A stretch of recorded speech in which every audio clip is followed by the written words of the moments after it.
নমস্কাৰ ছাত্ৰ ছাত্ৰীসকল, বিকাশ এডুকেশ্যন চেনেলৰ সকলোকে আকৌ এবাৰ পুনৰ স্বাগতম জনাইছোঁ। আজি এইটো ভিডিঅ'তে আলোচনা কৰিম অসম জাতীয় বিদ্যালয়ৰ ক্লাছ 7ৰ পাঠ নং 4 মেধিৰ তীৰ্থলৈ যায়। এই মেধিৰ তীৰ্থলৈ যায় আজি প্ৰশ্ন উত্তৰখিনি গোটেইখিনি আজি আলোচনা কৰিম। তেনেহ'লে ভিডিঅ'টো স্কিপ নকৰাকৈ শেষলৈকে চাই থাকক।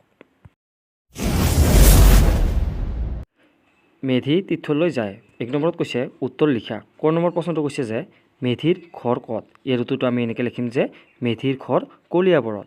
তাৰপিছত খ নম্বৰ প্ৰশ্নটো দিয়া আছে আমাৰ মেধিৰ সুখ্যাতি কিহত।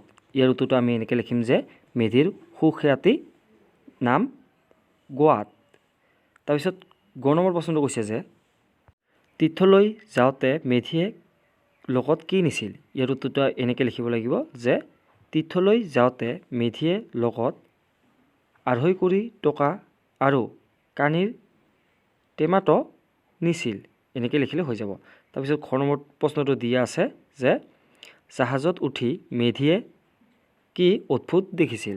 ইয়াৰ উত্তৰটো এনেকৈ লিখিব লাগিব যে যেতিয়া মেধিয়ে জাহাজত উঠি তীৰ্থলৈ যায় তেতিয়া পাৰৰ গছবোৰ উভতি গৈছিল। ইয়াকে কবিয়ে অদ্ভুত দেখা বুলি কৈছিল। এনেকৈ লিখিলে হৈ যাব। তাৰপিছত 19 নম্বৰ প্ৰশ্নটো দিয়া আছে যে মেধিয়ে কিয় একো খাব পৰা নাছিল। ইয়াৰ উত্তৰটো এনেকৈ লিখিব লাগিব যে যিহেতু মেধি ধুতি গাৰে তীৰ্থলৈ গৈছিল গতিকে জাহাজখনত কঙালে ভৰি থকাৰ বাবে মেধিয়ে একো খাব পৰা নাছিল। এনেকৈ লিখিলে হৈ যাব। তাৰপিছত ইয়াৰ পিছৰখিনি কৈছে যে 2 নম্বৰটো কৈছে যে মেধি তীৰ্থলৈ যায় পদ্ধতিত প্ৰকাশ পোৱা কথাখিনি তোমাৰ নিজৰ ভাষাৰে বা ভাষাত লিখা। এইটো মেধি তীৰ্থলৈ যায় এই কবিতাটো দিয়া আছে যে এইটো নিজৰ ভাষাৰে এইটো নিজে লিখি ল'বা। তাৰপিছত 3 নম্বৰখিনি কৈছে যে তলৰ শব্দ কেইটিত কি কাৰণে ন হৈছে লিখা। কি কাৰণে আমাৰ মধ্যাহ্ন হৈছে এইটো আমাক লিখিব দিছে। প্ৰথমে দিয়া আছে আমাৰ পূন্য। এইটো কি কাৰণে হৈছে আমাক ইয়াত এনেকৈ লিখিব দিছে যে আমি এনেকৈ লিখিম পূন্য। এইটো আমি এনেকৈ লিখিম যে প বৰ্গৰ পাছত থকা দন্ত ন মধ্যাহ্ন হয়। এনেকৈ লিখিলে হৈ যাব। তাৰপিছত দিয়া আছে ভাষণ। এইটো এনেকৈ লিখিম যে একেটা পদতে থকা ৰিৰ আৰু স্বৰ পাছত থকা দন্ত ন মধ্যাহ্ন হয়।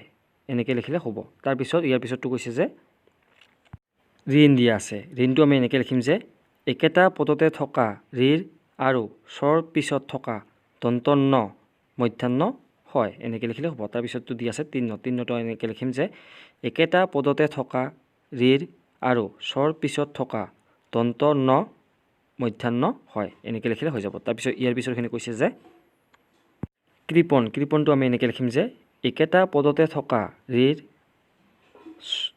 ছ আৰু নৰ মাজত স্বৰবৰ্ণ ক বৰ্গৰ বা প বৰ্গৰ কোনো বা জ উহাব্য হ ব্যৱধান থাকিলেও দন্ত্য মধ্যাহ্ন হয়। এনেকৈ লিখিলে হৈ যাব। তাৰপিছতো দিয়া আছে আমাৰ কাৰণটো আমি এনেকৈ লিখিম যে একেটা পদতে থকা ৰিৰ আৰু স্বৰ পিছত থকা দন্ত ন মধ্যাহ্ন হয়। এনেকৈ লিখিলে হৈ যাব। তাৰপিছত ইয়াৰ পিছৰখিনি কৈছে যে নাৰায়ণ দিয়া আছে। নাৰায়ণটো আমি এনেকৈ লিখিম যে উত্তৰ দক্ষিণ চান্দা পৰা নাৰ ৰাম আদি শব্দৰ লগত যুক্ত অনয় শব্দৰ দন্ত্যান্ন মধ্যাহ্ন হয়। এনেকৈ লিখিলে হ'ব। তাৰপিছতটো দিয়া আছে গ্ৰহণটো আমি এনেকৈ লিখিম যে একেটা পদতে থকা ৰিৰ স্বৰ নৰ মাজত স্বৰবৰ্ণ ক বৰ্গৰ বা প বৰ্গৰ কোনো বা জ ব হ ব্যৱধান থাকিলে দন্ত্যান্ন মধ্যাহ্ন হয়। এনেকৈ লিখিলে হৈ যাব। তাৰপিছতটো শেষৰটো দিয়া আছে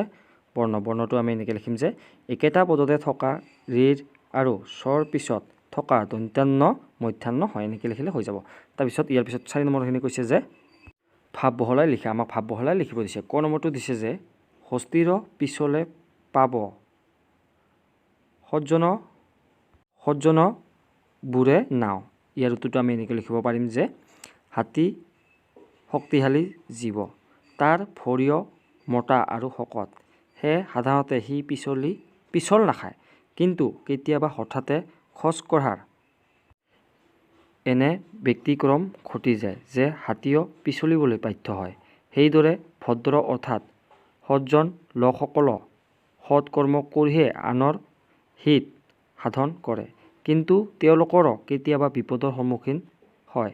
ইয়াকে বুজাবলৈ উক্ত কথাফাকি কোৱা হৈছে। এইখিনি লিখিলে হৈ যাব। ইয়াৰ পিছতটো কৈছে যে খ নম্বৰটো যে অতি ভক্তি চৰৰ লক্ষণ। এই ঋতুটো আমি এনেকৈ লিখিব পাৰিম যে প্ৰত্যেক কথা আৰু কাৰ্যৰে একোটা সীমা থাকে আৰু যেতিয়ালৈকে সেই সীমাৰ ভিতৰত থাকে তেতিয়ালৈকে তাৰ সুফল সকলোৱে ভোগ কৰিব পাৰে। সেইদৰে ভক্তিৰো এটা সীমা থাকে। ভক্তি পৰায়ণ লোকসকল সকলোৰে আদৰৰ হয়।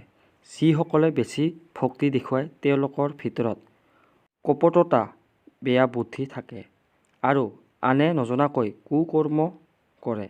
আমি যদি এওঁলোকৰ স্বভাৱৰ কথা গম পাওঁ তেন্তে এওঁলোকৰ পৰা আঁতৰি থকা আমাৰ পক্ষে ভাল নহ'লে কেতিয়াবা ডাঙৰ বিপদ ভৰি দিব লাগিব। ইয়াকে বুজাবলৈ এই ফকৰাটি কোৱা হৈছে। এইখিনি লিখিলে হৈ যাব। তাৰপিছত ইয়াৰ পিছৰখিনি কৈছে যে 5 নম্বৰখিনি যে প্ৰসংগ সংগতি দৰ্শাই ব্যাখ্যা কৰা। আমাক ব্যাখ্যা কৰিব দিছে। ক নম্বৰটো দিছে যে পাৰৰ গছবোৰ উভতি লৰিলে এনে অদ্ভুত নাই। লগুণডালত খামুচি ধৰি মেধি তীৰ্থলৈ যায়। ইয়াৰ উত্তৰটো আমি এনেকৈ লিখিম যে প্ৰসংগ উক্ত কথাফাকি আমাৰ আপোন পাঠ নামৰ পাঠ্যপুথিত থকা কবি দণ্ডিনাথ কলিতাই ৰচনা কৰা মেধি তীৰ্থলৈ যায় নামৰ কবিতাটোৰ পৰা উৎকলন কৰা হৈছে। তাৰপিছত লিখিম সংগতি। সংগতিটো আমি এনেকৈ লিখিম যে যেতিয়া মেধিয়ে তীৰ্থলৈ যাত্ৰালৈ যায় সেই সময়ত জাহাজত যাওঁতে গছবোৰ পিছলি যোৱাৰ এক অদ্ভুত দৃশ্য দেখিছিল। তাকে বুজাবলৈ এই কবিতাফাকি কোৱা হৈছে। তাৰপিছত লিখিম আমি এনেকৈ যে মেধিয়ে তীৰ্থলৈ যাবলৈ জাহাজত উঠিলে। তেওঁ আগতে কেতিয়াও জাহাজত উঠা নাছিল। সেয়ে তেওঁ এক অদ্ভুত দৃশ্য দেখিছিল যে পাৰৰ গছবোৰ উভতি গৈছে। জাহাজখনে ঘোঁৰাৰ গতিত যাবলৈ ধৰিলে। মেধিয়ে নিজৰ লগুণডালকে ধৰি তীৰ্থলৈ যায়। এইখিনি লিখিলে বা এনেকৈ লিখিলে হৈ যাব। তাৰপিছত খ নম্বৰটো কৈছে যে বঙালে কঙালে আছে ভৰি মেধিয়ে কেনেকৈ খায়। কল পকৈ সুদ শৰীৰে মেধি তীৰ্থলৈ যায়। ইয়াৰ উত্তৰটো এনেকৈ লিখিম যে আমি উত্তৰত লিখিম যে প্ৰসংগ উক্ত কবিতাফাকি আমাৰ আপোন পাঠ নামৰ পাঠ্যপুথিত থকা কবি দণ্ডিনাথ কলিতাই ৰচনা কৰা মেধি তীৰ্থলৈ যায় নামৰ কবিতাটোৰ পৰা উৎকলন কৰা হৈছে। তাৰপিছত লিখিম আমি সংগতি। সংগতি লিখিম যে এনেকৈ মেধি থকা জাহাজখনত বঙালে কঙালে ভৰি আছিল। সেয়ে তেওঁ একো খাব পৰা নাছিল আৰু শেষত তেওঁ সুদ শৰীৰে তীৰ্থলৈ যায়। মেধিয়ে তীৰ্থলৈ যোৱা জাহাজখনত বঙালে কঙালে বিভিন্ন লোক আছিল। জাহাজখন গৈ থাকোঁতে বালিত সোমাই জাহাজ ৰল। জাহাজখন 3 দিন ধৰি পানীৰ মাজতে ৰল। মেধিয়ে ধৰ্মৰ ভয়ত 3 দিনে একো নোখোৱাকৈ তাতে থাকিল। সেয়ে তেওঁ অতি দুৰ্বল হৈ পৰিছিল। তথাপিও তেওঁ তীৰ্থলৈ যোৱা আশা এৰা নাছিল। তেওঁ কল্পকৈ হ'লেও সুদ শৰীৰে তীৰ্থলৈ যায়। এনেকৈ লিখিলে বা এইখিনি লিখিলে হৈ যাব। তাৰপিছত 7 নম্বৰখিনি কৈছে যে 6 নম্বৰখিনি যে পদ্ধতিত ব্যৱহৃত কাণিয়া মেল ধুতি গা ঘোঁৰাৰ চুটি তামোল খোৱাৰ বেলি এই বাক্যাংশবোৰৰ তাৎপৰ্যৰ বিষয়ে চমুকৈ লিখা। এইটো আমি এনেকৈও লিখিব পাৰিম যে প্ৰথমে লিখিম আমি উত্তৰত কাণিয়া মেল। কাণিয়া মেলটো আমি এনেকৈ লিখিম যে যিসকল লোকে কাণি অৰ্থাৎ ভাং খায়।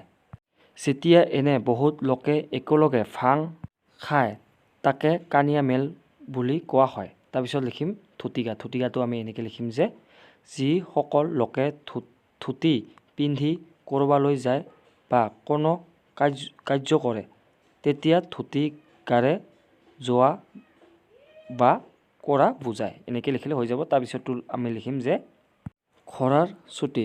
ঘোঁৰাৰ চুটিটো এনেকৈ লিখিম যে ঘোঁৰাৰ দৰে বেগেৰে যোৱা। তাৰপিছতটো দি আছে লিখিম তামোল খোৱাৰ বেলি। ইটো লিখিম যে আমি এখন তামোল খাই শেষ হৈ আন এখন তামোল খাবলৈ হোৱা সময়।